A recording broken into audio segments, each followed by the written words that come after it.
Notre histoire commence dans une agence de voyage animée où les clients arrivent constamment, tenant tout le monde occupé. Parmi les employés se trouve Asako Kurokoa, qui semble être la patronne. Elle appelle notre personnage principal, Takuya Ohara, un homme travailleur mais timide, qui a tendance à trop réfléchir à tout ce qu'il dit, causant à la fois des luttes professionnelles et personnelles.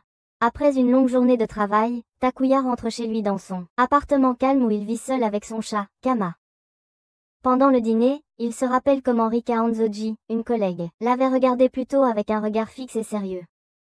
Réfléchissant à la durée de son travail dans l'entreprise sans grand changement, Takuya est étonnamment satisfait de sa vie telle qu'elle est. De retour au travail, rencontrons Natsuma Kamiya, l'employée, la plus joyeuse et apparemment la plus travailleuse. Son positivisme motive l'équipe, les incitant à nettoyer l'agence. Pendant ce temps, Takuya remarque quelqu'un qui l'observe, Rika. Rika, se sentant mal à l'aise, il travaille plus dur, espérant échapper à son regard. Cependant, il s'avère que Rika a simplement une habitude de fixer les gens sans s'en rendre compte. Elle ne veut parler qu'à Takuya, mais son comportement fait que les autres employés la regardent avec suspicion. Rika, préférant ne pas être un fardeau pour les autres, décide de laisser les choses en l'état. Après le travail, Rika visite une librairie et trouve quelque chose qui lui fait esquisser un léger sourire. À la maison, on voit sa vraie passion, l'étude de cartes et l'imagination des itinéraires de différents endroits. Un jour, Asako rassemble tout le monde au travail pour une annonce. Mamoru, qui vient du siège social, est là pour faire l'annonce, mais son discours ennuie vite tout le monde. Asako intervient et va droit au but. L'entreprise s'agrandit à l'étranger, spécifiquement en Alaska, et ils auront besoin de quelqu'un pour gérer la nouvelle succursale. Puisque l'emplacement est isolé, ils prévoient d'envoyer quelqu'un avec peu de liens familiaux ou sans conjoint. Tout le monde est choqué par l'annonce. Asako précise qu'ils ont 365 jours pour décider qui ira, mais personne ne veut se porter volontaire. Plus tard, certains employés discutent de la situation. Natsuma suggère en plaisantant que le meilleur moyen d'éviter d'être envoyé, c'est de se marier dans l'année. En entendant cela, Takuya réalise qu'il n'a pas d'amis ou de connaissances pour l'aider. Avec un tel plan, ce qui fait de lui un candidat probable pour être envoyé. À la maison, Rika utilise sa carte pour en apprendre davantage sur l'Alaska. La pensée d'y aller la terrifie. Ses compétences sociales limitées rendraient les choses encore plus difficiles, et elle déteste les insectes. Cependant, elle ne peut pas trouver de solution. Un jour, Takuya revient du vétérinaire avec Kama et croise Rika par surprise. Malgré sa nervosité habituelle, il essaie de rester calme. Pendant leur promenade, il trouve le courage de la remercier pour son aide au travail et révèle qu'il prévoit de quitter son emploi. Rika réalise que sa décision est due à son chat. Kama, un chat sauvé, a été gravement blessé lorsque Takuya l'a trouvé. Avec le temps, il a gagné la confiance du chat et ne veut pas l'abandonner.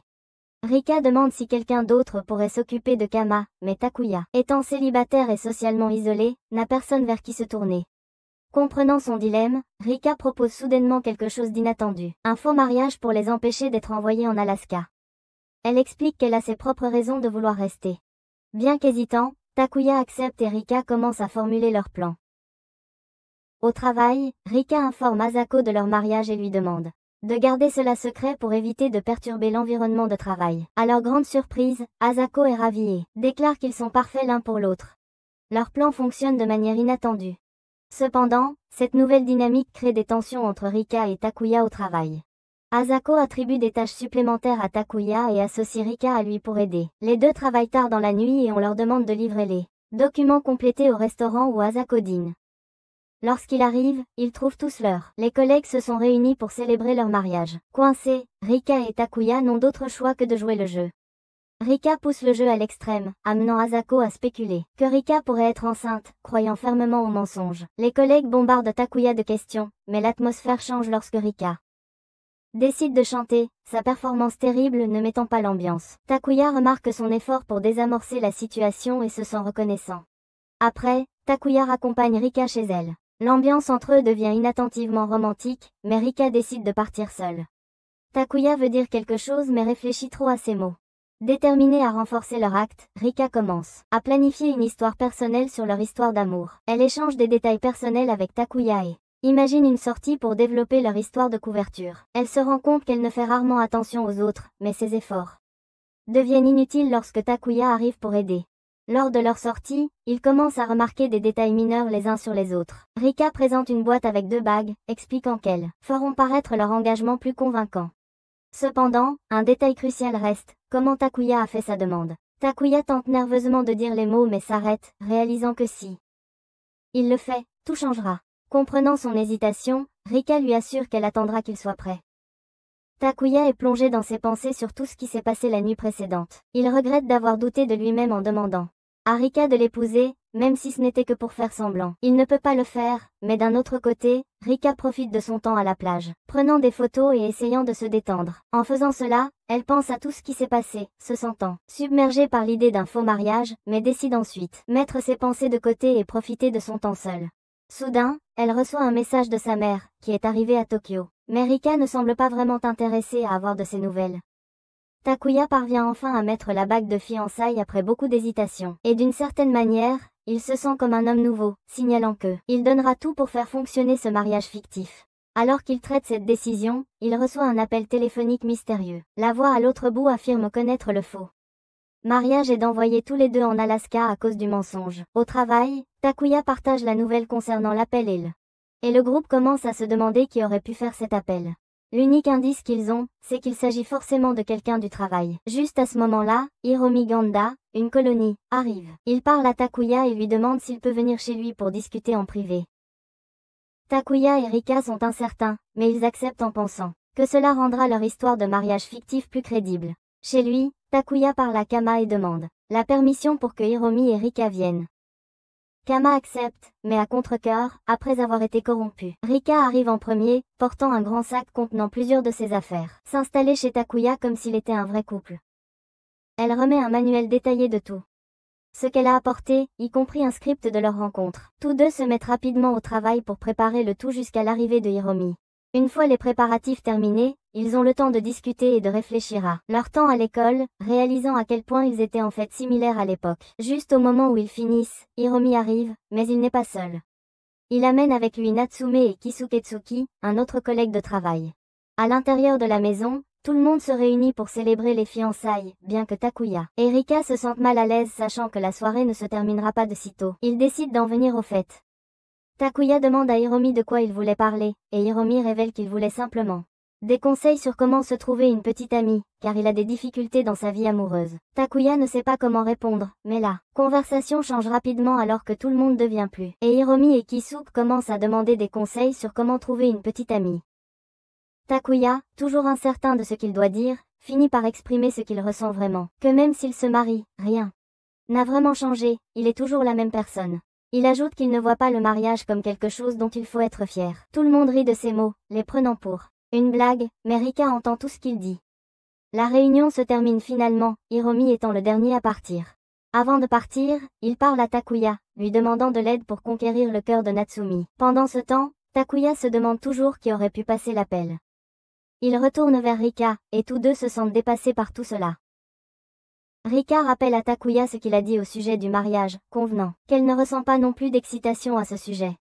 Takuya répond que le mariage n'est pas le seul moyen de se sentir heureux ou excité. Les sentiments peuvent également venir après le mariage ou à travers d'autres choses. Il partage qu'il trouve du contentement dans des moments simples comme regarder la télévision avec Kama. Rika est d'accord, disant qu'elle ressent la même chose quand elle regarde des cartes. Cet échange les rapproche un peu sur le plan émotionnel.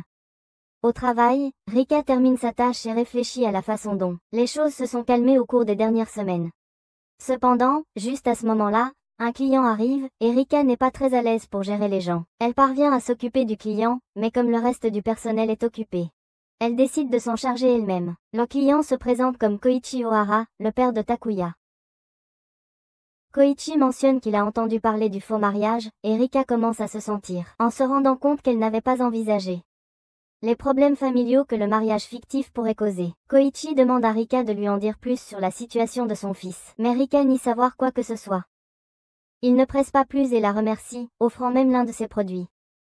Espérant que tout reste formel. Rika cherche Takuya, mais il n'est pas dans le bureau. En voyant le produit de Koichi, elle réalise qu'il a dû parcourir un long chemin pour en savoir plus sur son fils. Elle se sent coupable d'avoir menti et veut réparer la situation. Rika trouve Koichi dehors, en train de parler tout seul, de comment Takuya va ruiner leur famille. Elle l'interrompt et suggère d'attendre Takuya dans un café à proximité. Rika, incertaine de ce qu'elle doit dire, lui demande ses commentaires précédents concernant Takuya. Koichi devient sérieux et exprime sa frustration face au manque d'intérêt de Takuya pour le mariage. Il explique que, dans leur culture, il y a beaucoup de traditions et de célébrations à préparer, comme des poupées, des vêtements, des échanges de cadeaux, et plus encore. Le mariage devrait être organisé dans la ville natale de Takuya, avec une grande célébration qui dure du matin au soir, dans une source chaude, avec des danses traditionnelles. Rika se sent dépassée par tout ce qu'il faut faire pour un mariage. Koichi explique aussi qu'en tant que fils aîné, le mariage de Takuya doit honorer la famille. Pendant ce temps, Takuya apprend enfin que son père est avec Rika. Takuya arrive au café, où Rika l'éloigne, pour lui expliquer tout ce qui se passe. Takuya la rassure en lui disant qu'il va dire à son père que les rumeurs de mariage ne sont que cela, des rumeurs, et qu'elle devrait rentrer chez elle. Takuya se prépare à parler à son père de la situation, mais à sa grande surprise, Rika reste avec lui. Il s'excuse d'avoir parlé des traditions d'autres endroits, mais Rika n'est pas gênée d'entendre l'histoire, trouvant cela une idée de célébration amusante. Cependant, tout s'effondre lorsque Koichi révèle que l'histoire sur les traditions était en grande partie fausse. C'était vrai autrefois, mais maintenant les choses sont beaucoup plus simples. Le taux de mariage dans leur ville est très bas et la population diminue même. Takuya, ennuyé par la conversation sur sa ville natale, essaie de se distraire. Mais Rika est fascinée, révélant son amour pour les cartes et les lieux. Koichi partage alors un peu du passé de Takuya, se souvenant de combien il était énergique en tant qu'enfant et comment il emmenait ses enfants en voyage, mais au fil du temps, les plus jeunes, la génération précédente, et la terre a été négligée. Cela a fait perdre au lieu son charme. Rika se montre empathique envers les sentiments de Koichi. Koichi relève à nouveau le sujet du mariage, expliquant qu'il a entendu les rumeurs par l'intermédiaire d'une autre branche de la société où travaillent Takuya et Rika. Il connaît même le nom de la prétendue fiancée. Mais Takuya veut clore cette affaire. Nerveux, il promet de rentrer à la maison pour en parler et d'autres questions personnelles. De retour au travail, Asako assigne à Takuya la tâche de guider et d'aider quelqu'un de la royauté européenne, qui souhaite visiter le Japon incognito.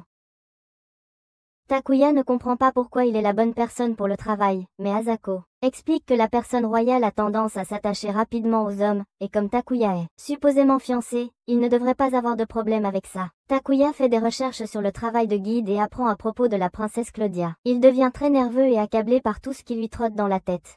Rika remarque son anxiété et veut aider mais se rend vite compte qu'elle n'est pas quelqu'un qui fait habituellement ça, réalisant qu'elle change peu à peu. Takuya attend Claudia, et à la surprise de tous, elle arrive en vêtements décontractés sans aucune sécurité. Claudia semble avoir des difficultés à communiquer car son japonais n'est pas très bien, mais Takuya parle anglais, ce qui facilite leur communication. Claudia veut commencer la visite, mais Takuya s'inquiète pour sa sécurité. Claudia explique que la sécurité est destinée à la princesse, et pour le moment, elle n'est qu'une autre étrangère. Takuya comprend et accepte de suivre les préférences de Claudia. Le problème se pose lorsque Claudia n'a pas de lieu spécifique en tête à visiter, mais Takuya est prêt pour ça. Grâce à ses recherches précédentes, Takuya emmène Claudia dans des endroits qu'il pense qu'elle aimera. En parallèle, Claudia s'est échappée de sa sécurité. L'équipe, et Asako demandent où se trouve la princesse. Elle se calme un peu en apprenant que Takuya est avec elle. Takuya continue à montrer divers endroits à Claudia, l'impressionnant, avec ses connaissances et créant de hautes attentes. L'expertise de Takuya surprend tout le monde, surtout quand il emmène Claudia sur le toit d'une école, en évoquant un Anna et Claudia ont regardé quand ils étaient enfants. Takuya a même apporté une tenue d'écolière pour qu'elle la porte. De retour au bureau, tout le monde est curieux de savoir comment Takuya se débrouille avec la princesse. Rika, en particulier, est très intéressée, au point de se retrouver à chercher des nouvelles sur Claudia en ligne. Alors que la nuit tombe, Takuya est prêt à ramener Claudia, mais avant de partir, Claudia veut visiter un endroit de plus, la maison de Takuya. Rika, ne sachant pas pourquoi elle est là, se convainc qu'elle livre simplement quelque chose à Takuya. Quand elle arrive, elle voit les lumières allumées et entend des voix à l'intérieur. C'est la voix de Claudia. Rika ne veut pas espionner mais ne peut s'empêcher d'être curieuse. Elle jette un coup d'œil et voit Claudia portant un uniforme scolaire, et son esprit s'emballe avec différentes pensées. Rika décide de faire confiance à Takuya pour gérer la situation de manière professionnelle. Cependant, à l'insu de Rika, des signes de jalousie sont évidents dans ses actions. À l'intérieur de la maison, Claudia ouvre une porte menant à une chambre où se trouve Kama et la situation s'intensifie. Claudia est renversée et tombe sur Takuya, ce qui la fait crier. Rika éclate dans la chambre et les trouve ensemble. Ne sachant pas comment réagir, elle ordonne à Takuya de ne pas amener des femmes chez lui si facilement. Mais tout prend un tournant inattendu lorsque Claudia révèle qu'elle connaît Rika. Il s'avère que Takuya avait parlé de Rika à Claudia et lui avait envoyé des messages pour la tenir informée de la situation. Un flashback montre Takuya refusant d'emmener Claudia chez lui plus tôt, expliquant qu'il est fiancé et que son partenaire serait là. À travers ce malentendu, nous en apprenons davantage sur le passé de Claudia. Elle s'était mariée pour le statut mais est vraiment amoureuse de quelqu'un nommé Marie. Claudia prévoit de renoncer à son titre de princesse et de vivre le reste de sa vie avec Marie, ce qu'elle confie à Takuya et Rika. Après avoir dit ses adieux, Claudia part et Rika s'excuse immédiatement auprès de Takuya d'avoir causé des problèmes. Takuya, curieux, demande pourquoi Rika est venue chez lui si elle n'avait pas lu ses messages. Rika sort une pierre en forme de grenouille, disant à Takuya que Koichi avait partagé histoire d'une grenouille en pierre et elle a décidé de lui en offrir une. Cela révèle que Rika a un hobby de collectionner des pierres et, à travers ce moment partagé, Takuya et Rika se rapprochent. Takuya est en train de brosser Kama mais il reçoit des messages de sa sœur demandant des explications sur ses fiançailles, ce qui lui rappelle qu'il doit retourner dans sa maison d'enfance pour expliquer les supposées fiançailles, même s'il ne veut pas le faire. Soudain, il commence à se rappeler tout ce qui s'est passé avec Rika. Au bureau, Rika semble éviter Takuya, mais c'est uniquement à cause des incidents embarrassants d'avant. Cela ne signifie pas qu'elle ne s'inquiète pas de tout ce qui est sur le point d'arriver. Comme le voyage de Takuya pour rentrer chez lui. Heureusement pour Rika, Hiromi mentionne que Takuya va rentrer chez lui. Et tout le monde est surpris car cela signifie que Takuya va présenter Rika à ses parents, créant ainsi un malentendu encore plus grand. Cependant, Takuya précise que ce n'est pas le cas et tout le monde se calme. Takuya dit à Rika qu'il s'occupera de tout, avec sa famille et qu'elle n'a pas besoin de s'inquiéter. Juste à ce moment-là, Rika reçoit un appel et la voix mystérieuse parle à nouveau, disant qu'il est normal pour un couple fiancé de voyager ensemble, donc Rika et Takuya devra y aller ensemble pour éviter de susciter des soupçons. Avant de partir, il laisse Kama chez un vétérinaire pour qu'il soit pris en charge.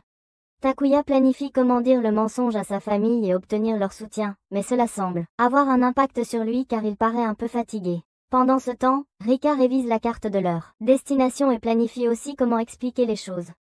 Takuya attend Rika, et nous voyons que Rika a l'air éblouissante, comme une diva pour le voyage. Le voyage commence et Takuya est très nerveux à l'idée de parler à Rika, mais d'une manière ou d'une autre, ils réussissent à engager la conversation. Il suggère que Rika a visité la ville de Takuya quand elle était petite et a accidentellement fait mention de sa famille, ce qui fait que Rika demande à Takuya s'il veut en savoir plus sur sa famille.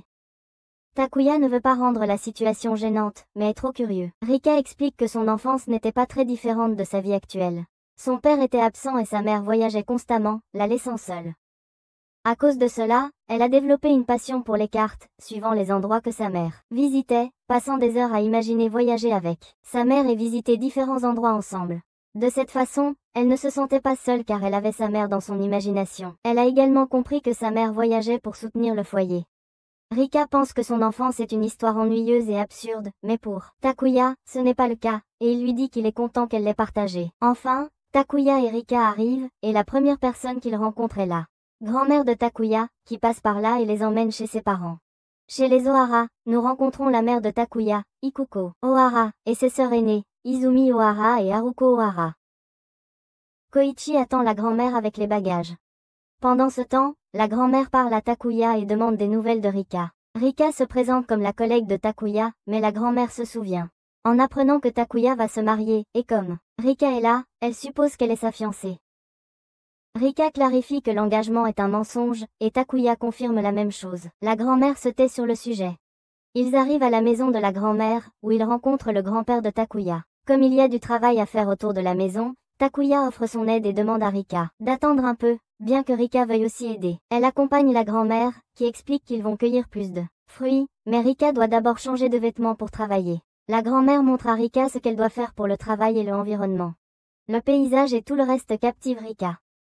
Cependant, elle doit retourner aider la grand-mère. La grand-mère donne à Rika un fruit pour goûter le fruit de son travail. Rika est émerveillée par le goût et l'endroit. La grand-mère explique alors que la ville est un pôle agricole, mais les choses ont changé au fil du temps. Elle change de sujet, disant à Rika de cesser de faire semblant, car son expérience lui a appris à reconnaître la chimie entre les gens. Rika et Takuya éprouvent des sentiments l'un pour l'autre. Rika précise encore une fois que l'engagement est une comédie, mais la grand-mère le savait déjà. Cela fait longtemps qu'on dit que les hommes du village sont maladroits en matière d'amour, mais cela ne veut pas dire qu'ils sont mauvais. Elle demande à Rika de s'entendre avec son petit-fils, car elle peut voir le bonheur chez Takuya quand il est avec elle. Rika est très embarrassée et veut le nier. Mais elle est épuisée par tout le travail qu'elle a fait. Takuya entend le cri de sa grand-mère et se précipite. Elle prend Rika, mais comme elle n'est pas très forte, elle a un peu de mal à la faire entrer dans la maison. Juste au moment où elle s'apprête à le faire, Koiki arrive et les voit. Koichi veut savoir ce qui se passe, mais en voyant l'état de Rika, il décide de l'aider pour qu'elle puisse être soignée. Évidemment, en voyant Rika à cet endroit, de nombreuses questions se posent pour Koiki, et il interroge Takuya, mais Takuya en a assez des questions de son père et précise qu'il n'y a pas de mariage. Koiki ne semble pas très en colère à propos de la nouvelle et confronte de nombreuses choses avec son fils, mais la grand-mère leur ordonne d'emmener Rika dans un endroit confortable. Le médecin examine Rika et dit que ce n'est qu'une fatigue. Après un peu de repos, elle ira bien. Avec les choses calmées, Takuya explique qu'il va s'excuser auprès de tout le monde pour le mensonge sur le mariage. Koiki est en colère, mais souhaite quand même que son fils puisse avoir une famille. Nous voyons aussi que la grand-mère se sent coupable d'avoir fait travailler Rika.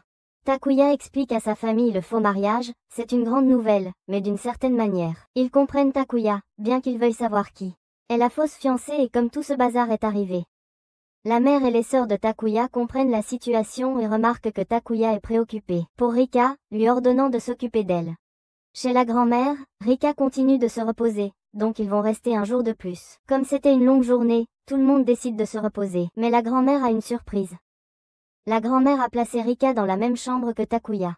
Takuya essaie de se déplacer silencieusement, mais Rika se réveille à ce moment-là. Bien sûr, Rika ne sait pas comment cela s'est produit, donc Takuya lui explique tout. Rika se sent coupable de ne pas avoir accompagné Takuya pour expliquer le mariage fictif. Ensemble, bien que l'ambiance change lorsque Rika entend des grenouilles dehors et veut voir l'endroit. Takuya et Rika sortent, mais juste au moment où une grenouille saute sur Rika, la faisant trébucher. Takuya la rattrape et lui demande si elle va bien. Il souligne également qu'il s'agit simplement d'une petite grenouille. Rika ressent un sentiment de familiarité quand Takuya la prend dans ses bras et lui demande s'il l'a portée quand elle. Takuya confirme et Rika s'excuse, expliquant qu'elle est concentrée sur l'endroit depuis son arrivée, apprenant et faisant de nouvelles choses et beaucoup d'autres choses qui ne se sont pas produites auparavant, mais depuis qu'elle est avec Takuya, ces choses se produisent constamment. Bien sûr, elle a voyagé par le passé, mais voyager avec Takuya lui semble différent. Takuya lui rappelle la pierre en forme de grenouille qu'elle lui a offerte, expliquant qu'il n'avait jamais reçu de cadeau. Et quand Rika lui a donné, cela l'a rendu très heureux. Et chaque fois qu'il le voit, il se souvient constamment de Rika. L'atmosphère entre Rika et Takuya est parfaite pour qu'ils expriment leurs sentiments, et Takuya est sur le point de dire quelque chose, mais comme c'est un romantisme et je dois le faire pour des raisons de trame narrative comme le coassement des grenouilles, ils ne le font pas et rentrent chez eux. Le lendemain, bien sûr, Takuya ne dort pas dans la même chambre que Rika, mais on voit que Rika ne dort pas du tout, car elle veut savoir ce que Takuya s'apprêtait à dire. Elle se ressaisit pour continuer sa journée. Rika ne peut plus du tout regarder Takuya maintenant, car quand elle le fait, elle rougit, de manière incontrôlable, mais après un moment, elle se calme car ils doivent retourner à Tokyo. Cependant, avant cela, Rika veut aller chez les parents de Takuya pour s'excuser. Mais en chemin, Rika ne peut s'empêcher de regarder Takuya, bien qu'elle parvienne à se calmer. Chez les Ohara, la mère et les sœurs de Takuya sont surprises de voir à quel point Rika est belle.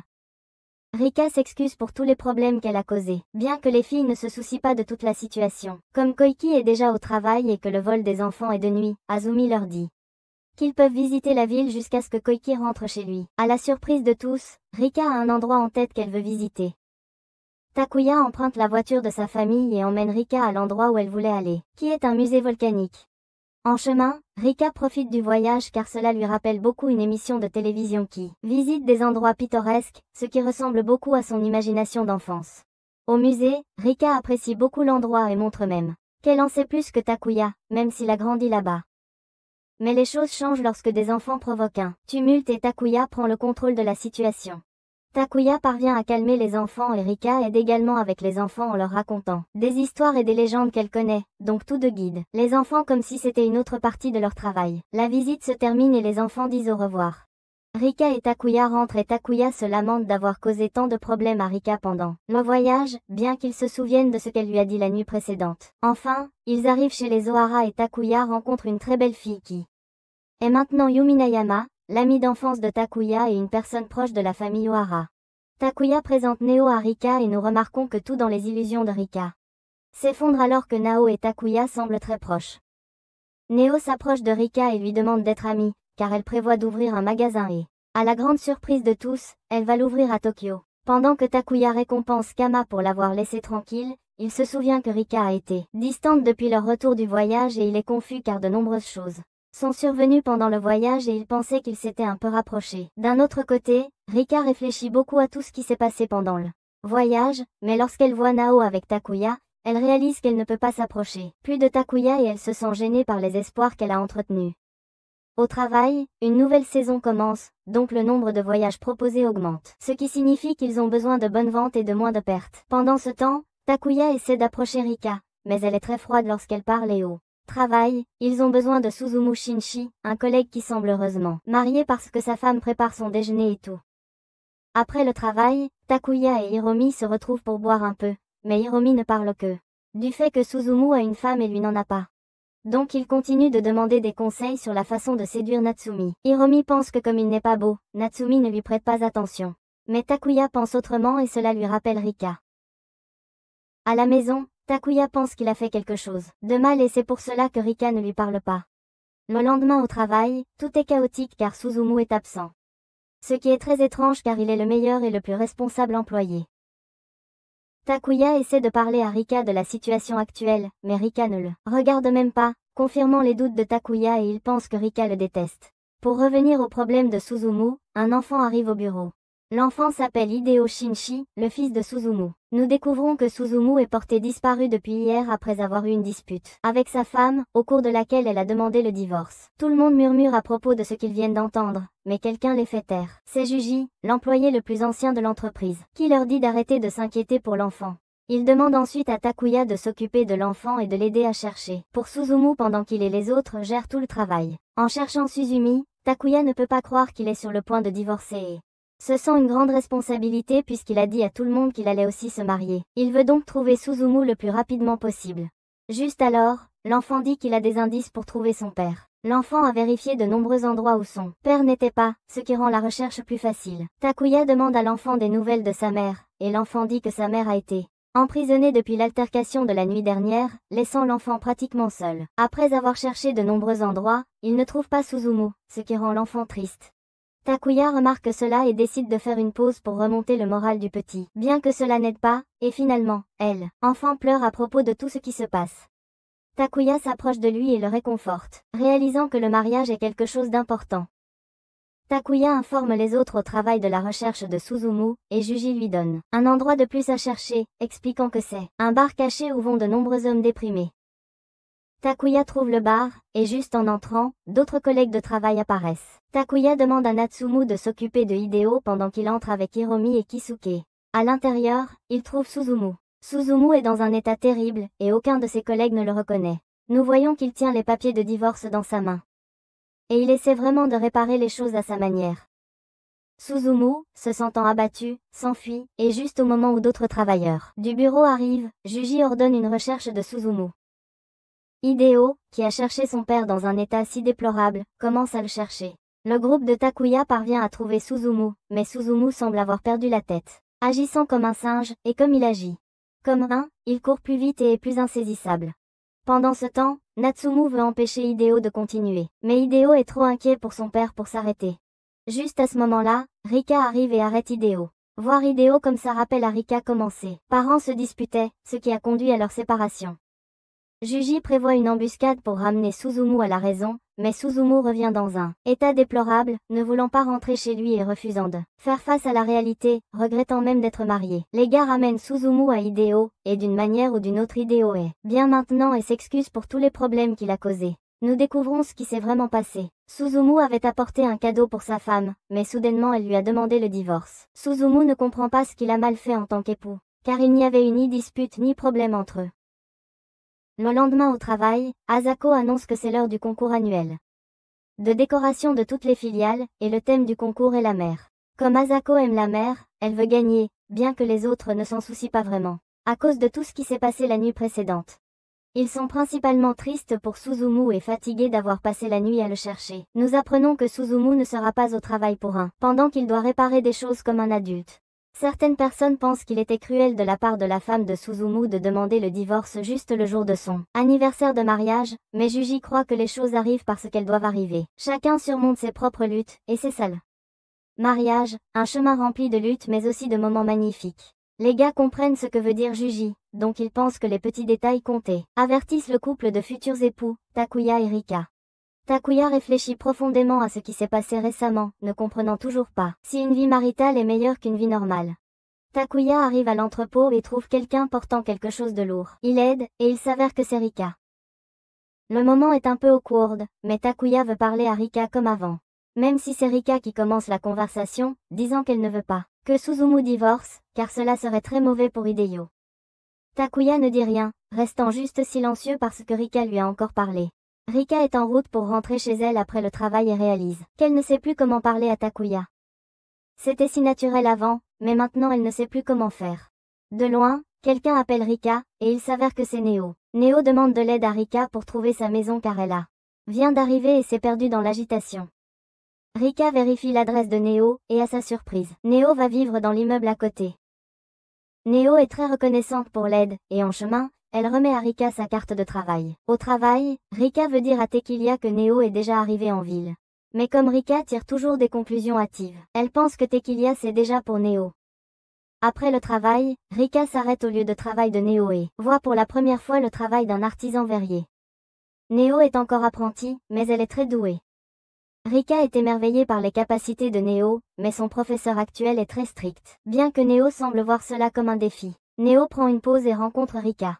Neo est heureuse que Rika soit venue, et comme c'est son temps de pause, elle l'invite plus tard à prendre un verre. Neo suggère d'aller chez elle, car elle veut parler et en savoir plus sur Rika. Rika veut refuser, mais l'attitude enthousiaste et joyeuse de Neo rend la réponse difficile. Rika et Neo boivent, bien que Rika se sente un peu mal à l'aise puisque personne n'était jamais venu chez elle auparavant. Neo ne semble pas s'en apercevoir, alors elle rappelle à Rika le moment où elle a dit qu'elle voulait être son amie, disant que comme Rika était la première personne qu'elle a rencontrée dans la ville, cela devait être le destin, et c'est pourquoi elles le feront jusqu'à l'aube. Neo mentionne également qu'elle a apporté des verres qu'elle a fabriqués elle-même. Neo remarque la combinaison de couleurs intéressante, et Neo explique que les couleurs viennent de pierres de sa ville natale. Neo partage que quand elle était petite, elle passait beaucoup de temps dans les montagnes, jouant sans peur, sa curiosité l'amenant toujours à découvrir davantage. Elle a trouvé un petit quelque chose qui est devenu son endroit préféré, et avec cet endroit en tête, elle fabrique le verre avec lequel elle travaille, en utilisant des pierres de ce lac. Changeant de sujet, Neo demande ce qui a récemment contrarié Rika, mais Rika n'est pas le genre à se fâcher, disant que la seule mauvaise chose récemment était d'avoir acheté une carte froissée. D'une certaine manière, ce sujet commence à ouvrir Rika à la conversation, et peu à peu, elle s'exprime. Enfin, le sujet important surgit. Neo demande à Rika ce qu'elle pense de son engagement envers Takuya, et dit qu'elle sait déjà que tout cela n'était qu'un mensonge. Elle demande s'il ne se passe rien avec Takuya. Rika finit par dire ce qu'elle pense, affirmant que Takuya devrait clarifier les choses, car tout ce qu'il dit n'a aucun sens. Il ne lui a même pas dit qu'il avait une amie belle. Neo écoute simplement tout ce que Rika a à dire. Rika demande si Takuya était toujours indécis et vague. Et Neo explique qu'il n'était pas comme ça par le passé.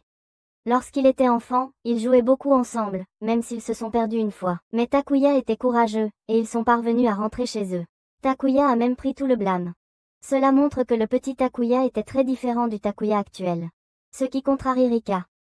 Nao est très. Alors elle attrape son téléphone et appelle Takuya, disant que la meilleure chose à faire est de résoudre tous les doutes de Rika. Quand Takuya répond, Neo lui ordonne de venir immédiatement à la maison de Rika afin qu'il puisse parler, puis s'endort dans la maison. Takuya parvient à trouver la maison de Rika. Rika le salue mais avec une aura intimidante car elle s'était résignée à la venue de Takuya chez elle. Takuya trouve Nao endormie et veut la réveiller pour la ramener chez elle, mais Rika lui ordonne, en tant que patronne, de s'asseoir et de parler. Rika demande directement ce que Takuya voulait dire cette nuit-là quand ils étaient au milieu du champ. Takuya se souvient et dit qu'il voulait juste dire qu'il était heureux d'avoir voyagé avec Rika. Naturellement, Rika est déçue car elle pensait qu'il y avait quelque chose de plus entre eux que Takuya voulait clarifier. Cependant, il est temps de réparer les choses, alors Takuya demande si Rika est en colère. Il a du mal à converser, expliquant qu'en tant qu'enfant, il voulait devenir adulte pour grandir et apprendre à socialiser, mais le monde n'était pas ce qu'il attendait. Rika dit qu'elle n'est pas en colère et est d'accord avec Takuya. Elle partage qu'une chose similaire s'est produite avec ses parents, un couple parfait au lieu de la petite Rika, qui s'est séparée brusquement. Ne voulant pas ressentir ses émotions à nouveau, elle a développé une façade impassible pour éviter d'être déçue par les gens et les choses. Mais tout cela a changé quand Takuya est arrivé. Rika le réprimande pour tout ce qu'il dit et commençait mal compris, même pour certaines choses qu'il dit à moitié. Tout a commencé comme un mensonge, mais elle veut clarifier s'il s'agit de seulement un mensonge, ou si quelque chose de plus s'est développé au fil du temps. Takuya réfléchit à ce qu'il doit dire et ce qu'il doit dire.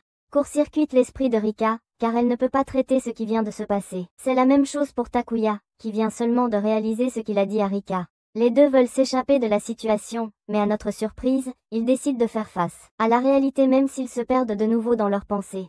Rika ne comprend pas pourquoi quelqu'un voudrait sortir avec elle, alors elle se souvient que son unique expérience avec les garçons n'a été rien du tout, ce qui la rend encore plus mal à l'aise. La pièce est silencieuse un moment, puis Takuya se lève et ramasse Neo pour la ramener chez elle, laissant implicitement la déclaration sans réponse. Rika doit aller au travail, mais se souvient de tout ce qui s'est passé la nuit dernière. Bien qu'elle oublie la confession pendant un instant car elle a ressenti de la douleur partout dans son corps, se rappelant qu'elle est restée immobile pendant plusieurs minutes. Rika arrive au travail, mais nous ne voyons pas Takuya, qui est en congé. Cependant, changeons de sujet car nous voyons un garçon blond à l'endroit, qui se révèle être Susumu. Bien que Rika soit plus concentrée sur la confrontation de ses problèmes actuels, en particulier la confession de Takuya, elle a envie de les appeler mais ne peut même pas le faire. Takuya est à la maison, allant de long en large car il se sent rejeté bien qu'il n'ait pas reçu de réponse de Rika. Juste à ce moment-là, quelqu'un frappe à la porte et c'est Hiromi, demandant encore des conseils sur l'amour, mais Takuya n'est pas d'humeur.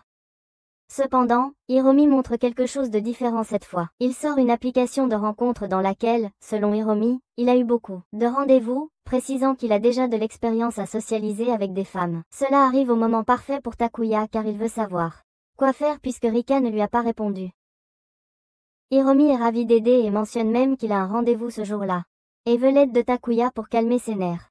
Dans un restaurant, Hiromi montre à Takuya son profil de rencontre qui semble présentable. Hiromi explique qu'il n'y a rien de mal à utiliser une application de rencontre pour sortir. Mais cela confuse Takuya, car l'intérêt amoureux de Hiromi est Natsumi. Hiromi explique qu'il aspire toujours à Natsumi, mais qu'elle est plutôt un rêve pour lui. Puisqu'il n'a pas pu l'approcher d'aucune manière, c'est pourquoi il s'est tourné vers les applications de rencontre. Takuya demande quel sera son rôle lors du rendez-vous et Hiromi explique que dans tous les rendez-vous qu'il a eus, les femmes qu'il a rencontrées étaient très étranges, et il veut l'aide de Takuya au cas où cela se reproduirait. Hiromi se prépare pour le rendez-vous en portant la veste d'un groupe célèbre et explique que l'application a des communautés avec des intérêts communs et c'est ainsi qu'il a rencontré sa date actuelle. Bien que Hiromi se demande si cette fille va également s'avérer étrange. À l'emplacement du rendez-vous, Takuya et Hiromi attendent la fille et Takuya commence à réfléchir au fait qu'il et Hiromi ont certaines choses en commun. Ils ont tous les deux l'impression de ne pas avoir de bonne qualité, qui pourrait faire tomber quelqu'un amoureux d'eux. Takuya n'a même pas assez d'argent ou de stabilité pour donner envie à une fille de l'épouser. Le rendez-vous de Hiromi arrive habillé dans le même style qu'elle et elle se saluent. Avec une danse sur la musique des artistes qu'elles suivent. Nous rencontrons Kaori qui est très belle, un parfait match pour Hiromi. Nous apprenons que Kaori n'est pas très fan des réseaux sociaux, alors elle prend soin de son image en ligne et essaie de ne pas trop se faire remarquer, mais quand elle a vu que quelqu'un ayant les mêmes intérêts qu'elle, elle a décidé de lui donner une chance. Takuya réalise ce qui se passe et sait que tout ira bien, alors il s'en va. Le rendez-vous de Hiromi avec Kaori se passe très bien, elles plaisantent même l'une avec l'autre. Elles vont au karaoké, dînent ensemble et terminent la journée. Le rendez-vous doit prendre fin, mais Kaori veut parler davantage de l'artiste qu'elles admirent, alors elles échangent leurs numéros. Le lendemain, au travail, Takuya est au bureau mais ne trouve pas Rika car elle a son jour de congé. En revanche, Hiromi arrive et veut dire à Takuya tout ce qui s'est passé lors du rendez-vous, en disant qu'il est très heureux de tout ce qui s'est passé, allant même jusqu'à espérer se marier avec Kaori. Takuya et Hiromi parlent de Kaori et Takuya ne sait pas quoi dire pour aider Hiromi à prendre une décision. Il précise simplement qu'ils devraient mieux se connaître avant de faire un grand pas. Takuya demande à Hiromi pourquoi il veut se marier si intensément et nous apprenons le passé de Hiromi. Il a grandi dans une famille, son père était un homme problématique et il avait beaucoup de disputes avec sa mère. Son frère l'a aidé et protégé mais les souvenirs d'enfance ont laissé leur marque. Il n'était pas très bon à l'école et a grandi en étant problématique mais réussi d'une manière ou d'une autre à s'en sortir. Hiromi veut un meilleur foyer que celui qu'il avait enfant. Une vie paisible avec une femme et des enfants. Takuya comprend son désir et lui souhaite bonne chance. Hiromi est seule et appelle Kaori pour se rencontrer un moment. Kaori explique qu'elle est occupée mais que si c'est juste pour un moment, elle peut venir. Kaori et Hiromi se rencontrent et Hiromi déclare directement ses sentiments sans aucun doute dans les yeux. Cependant, Kaori devient sérieuse et lui demande de l'accompagner. Pendant toute la promenade, aucun ne dit un mot, ils arrivent à un garderie et ici nous découvrons que Kaori a un jeune enfant. Kaori est une mère célibataire et nous voyons le doute dans les yeux de Hiromi, mais Kaori comprend et lui dit de ne pas s'inquiéter. Hiromi était dit à Takuya ce qui s'est passé. Hiromi veut vraiment épouser Kaori et ne se soucie pas du fait qu'elle soit une mère célibataire, mais ce qui l'inquiète, c'est l'enfant. Cependant, Hiromi a déjà pris sa décision, alors le lendemain, il se rend à la banque pour vérifier si ses revenus peuvent soutenir un petit enfant. Hiromi revoit Kaori et nous voyons que Hiromi a apporté tout ce dont il a besoin pour montrer qu'il peut s'occuper de l'enfant et d'elle. Mais nous voyons qu'une autre personne arrive, une connaissance de Kaori nommée Ichika. Ichika apporte un message de Kaori disant à Hiromi de ne pas s'inquiéter de ce qui s'est passé, et qu'elle a passé un bon moment à parler avec lui. Hiromi a l'air terrifié, pensant qu'il a ruiné tout. Il demande si Kaori ne ressent rien pour lui. Ichika ne sait pas quoi dire mais explique que lui montrer son enfant signifie que Kaori lui fait beaucoup confiance. Hiromi rencontre Takuya et précise qu'il va arrêter de parler d'amour et de mariage car il n'est pas prêt pour tout ce qui va avec. Nous voyons Hiromi craquer, regrettant de ne pas avoir réagi correctement devant Kaori et son enfant. Hiromi veut toujours appeler Takuya mais n'ose pas le faire à cause de l'embarras, et en plus elle ne sait pas quoi dire au sujet de sa confession. Juste à ce moment-là, Nao arrive en s'excusant pour quoi que ce soit qu'elle aurait pu faire et elle ne se souvient de rien. Nao demande s'il s'est passé quelque chose mais Hiromi ne sait pas quoi lui dire puisqu'elle même ne sait pas ce qui va se passer après avoir parlé à Takuya. Hiromi explique comment elle était enfant et comment elle est maintenant, ce qui amène Nao à proposer de lui faire un verre en disant qu'elle lui offrira un atelier gratuit en compensation pour la nuit où Rika arrive à l'atelier de Nao où nous rencontrons l'enseignant de Nao, Oshi. Nao est émerveillée par les choses qu'elles ont créées, alors elle dit à Rika qu'elle peut aussi en faire une. Le cours pour Rika commence et Nao l'aide avec ce qu'elle ne peut pas faire étape par étape. Jusqu'à ce que la partie difficile arrive et Nao s'en occupe. Rika se sent comme une nouvelle personne car toute sa concentration était sur le travail qu'elle faisait, comme si son côté impassible avait disparu. Elle se souvient des mots de sa mère lui disant de vivre une vie heureuse et libre, mais Rika ne peut pas facilement changer sa personnalité à un âge adulte. Juste à ce moment-là, Nao dit que le verre est prêt. Bien sûr, ce n'était pas une pièce parfaite, mais pour le premier essai de Rika, c'était un bon travail. Rika se demande à quoi elle va utiliser le verre, mais ensuite elle reçoit un message qui vient de sa mère disant qu'elle est en ville. Rika accepte de sortir et s'y prépare, aussi bien physiquement que mentalement.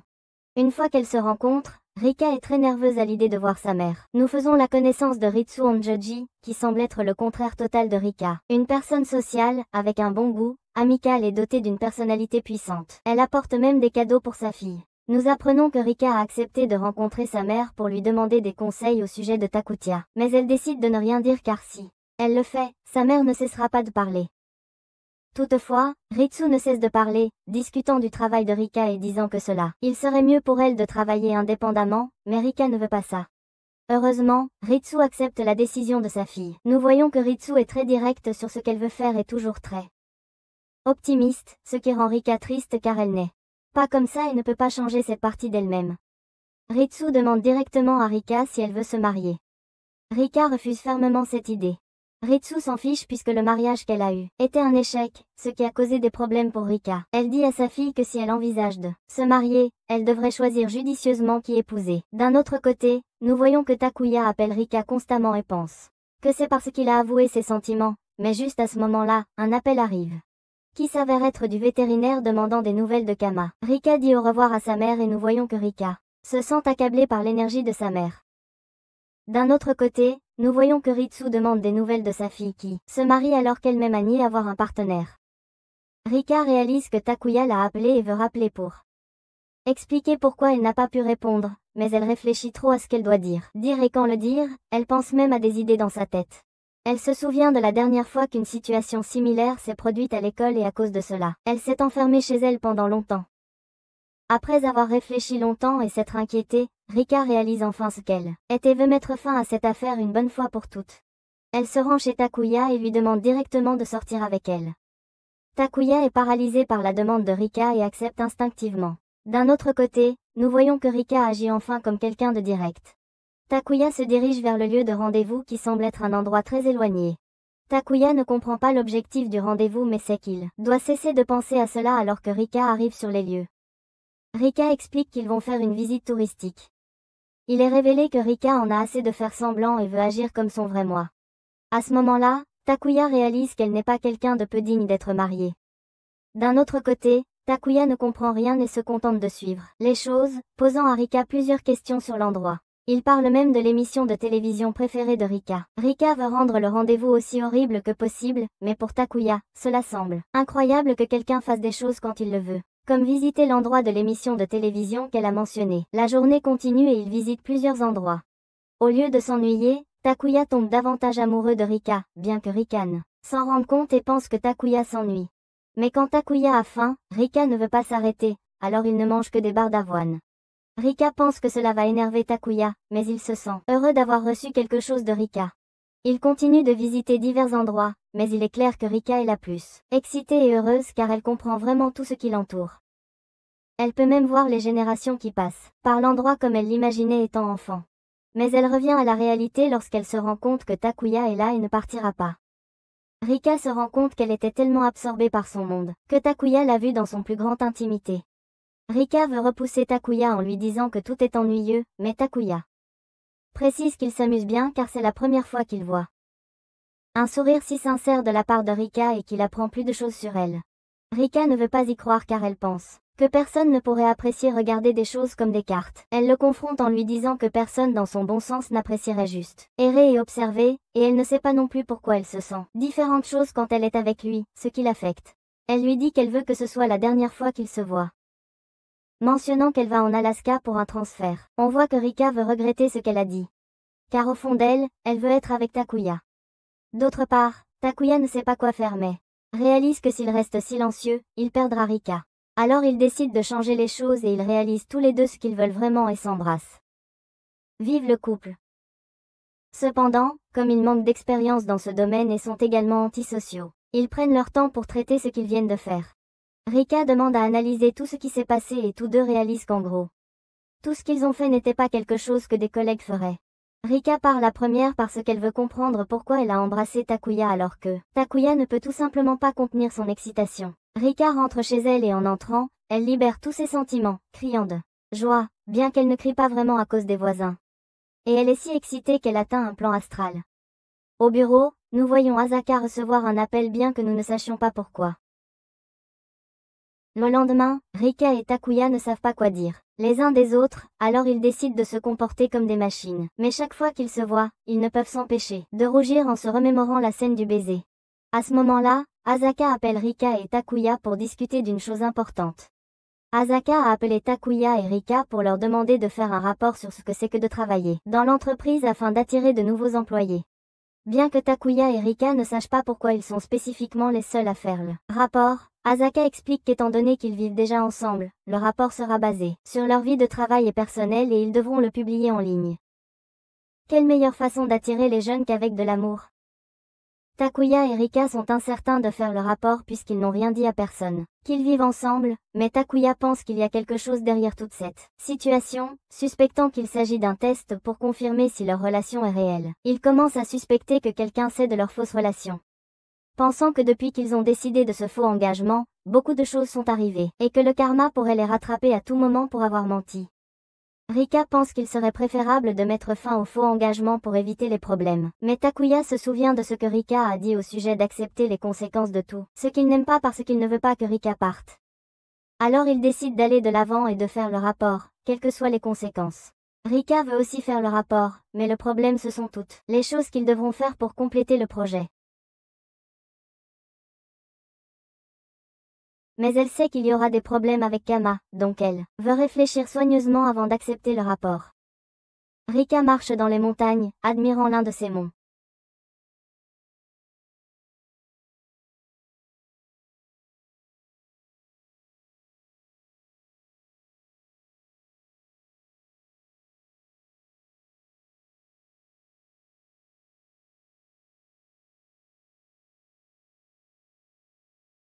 Normal pour elle. Juste à ce moment-là, quelqu'un frappe à la porte, c'est Rika. Elle dit à Takuya qu'il devrait. Avec une contingence. Les règles à suivre lors de la réalisation du rapport, qui sont essentiellement submergés par la situation, ils peuvent arrêter de ne pas faire le rapport. Il y a une règle stupide, qui est de ne pas s'appliquer au travail. Et ils arrêtent de tout faire. Et il décide de rester chez Takuya. Pour partager les frais, mais Takuya ne veut pas qu'elle paye pour 2 appartements.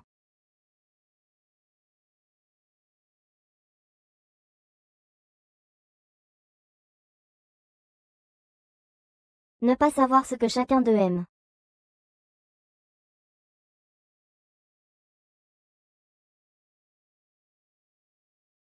Rika pense à ce qui pourrait arriver. Le véritable maître de la maison arrive.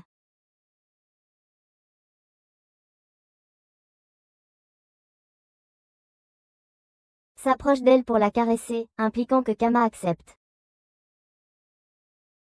Rentre chez elle avec les courses.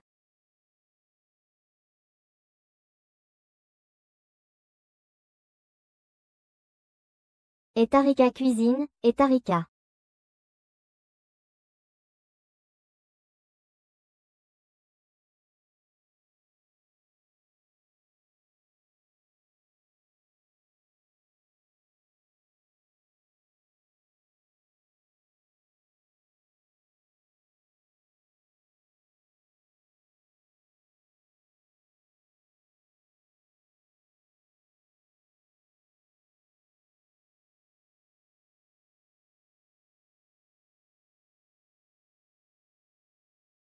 Et Tarika a le même problème.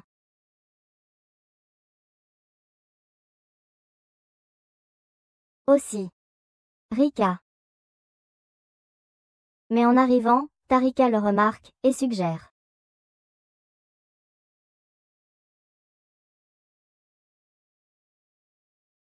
de s'arrêter pour acheter quelque chose, après que Rika se soit rafraîchie.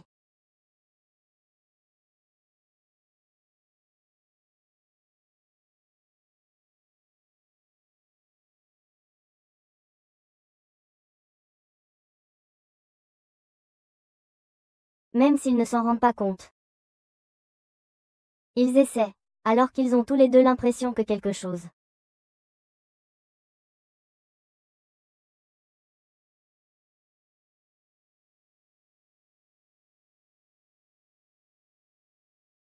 est sur le point d'envoyer un message demandant, et Rika sort de sa tente, disant que la chaleur était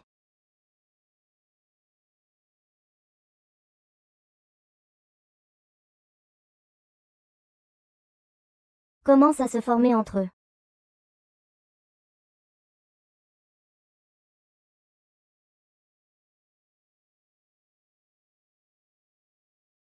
Et nous voyons qu'elle a reçu, si la relation entre Rika et Takuya était fausse.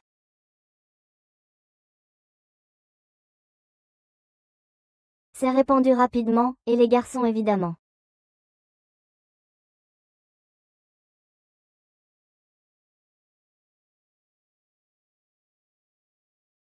À la maison, nous voyons que Rika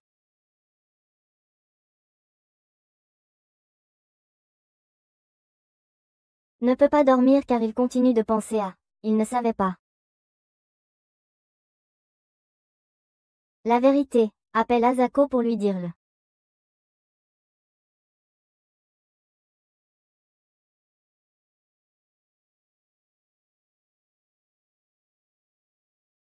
Tous les frais, quand il est rentré chez lui, Takuya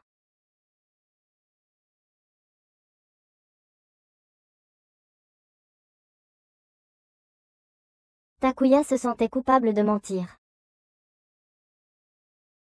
à son sujet, c'est pourquoi il se sent. Donc il décide de tout dire à Asako et de s'excuser. Cependant, il s'avère qu'Asako savait déjà.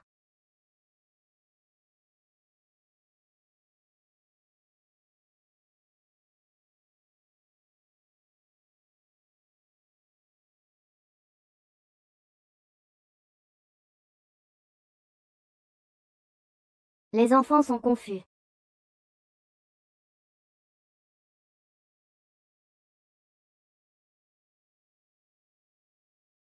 Accompagne Asako.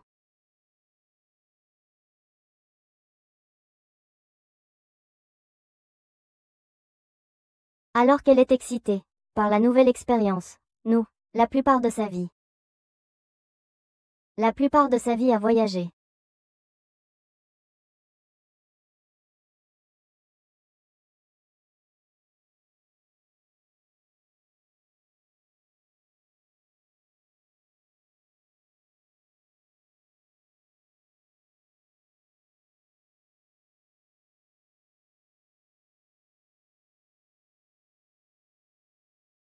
Décision, ils m'aiment. Nation, mais ils se sentent toujours coupables, pour ce qui s'est passé, quand ils rentrent chez eux.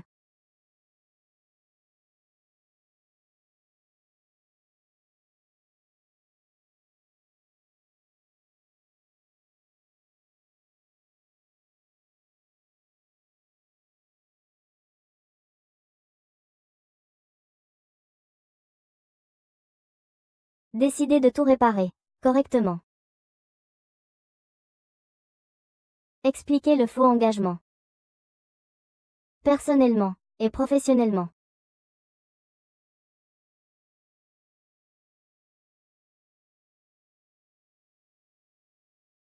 Sur le fait de prendre soin de sa propre vie, mais aussi, de s'occuper de l'autre.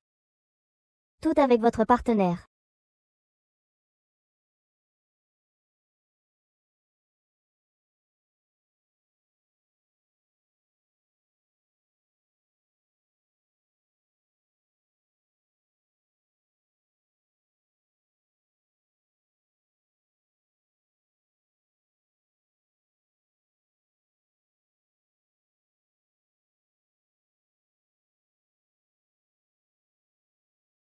Erika accepte sans.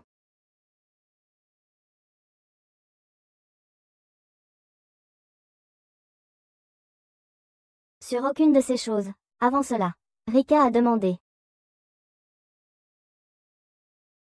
Elle n'a pas beaucoup de points forts, elle est timide, à peu. Elle veut faire beaucoup de choses.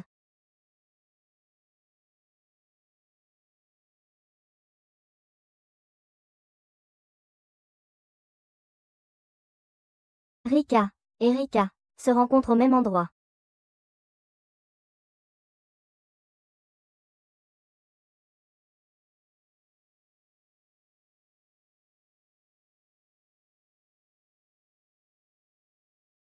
Rika a expliqué à leurs collègues, qui sont maintenant vraiment engagés, se marient. Bien que tout ne soit pas joyeux, puisque nous étions. La voix de Rika, qui félicite. Des voix sérieuses, juste à ce moment-là. Takiya reçoit un message de Rika.